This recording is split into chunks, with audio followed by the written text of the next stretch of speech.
In this video in Flow Learning, we're going to go over something that came up in a use case last week where the total balance of invoices were needed minus the most recent. So we needed to set aside the most recent and give the previous balance for the rest. So in my sandbox, I've created a total balance of claims because in that last video posted, we were using claims as our example. And then I've got the previous balance of claims. So the total will include all of the claims that are tied to this account, and the previous balance will include all but the most recent. So now let's go over to the flow, which I have already created, but wanted to walk through with you for this particular video. So this is a record triggered flow, and it's triggered when it's created or updated as long as that claim amount on the claim is greater than 0.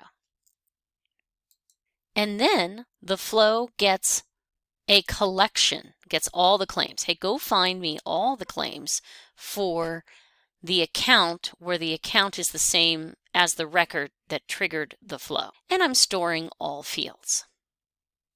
So now we're going to loop that collection. However, you might notice that we only have one assignment and then it goes on. So I'm going to open up the get records again because we are doing it on purpose in descending date order by the date of claim. So when it loops through, it says, hey, as it goes through the first one, the current claim amount, assign it to this variable, which we called recent amount variable. And then it keeps going because I don't care about the rest of them right now.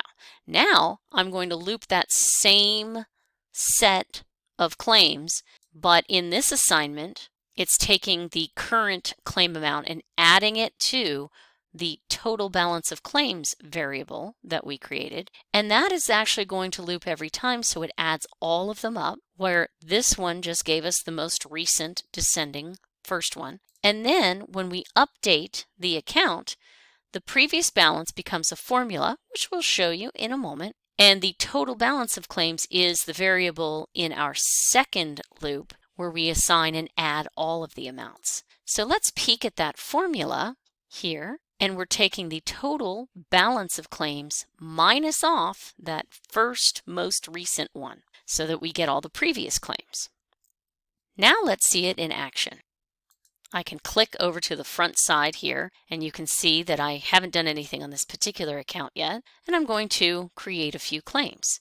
So we will do a claim for $50 in October.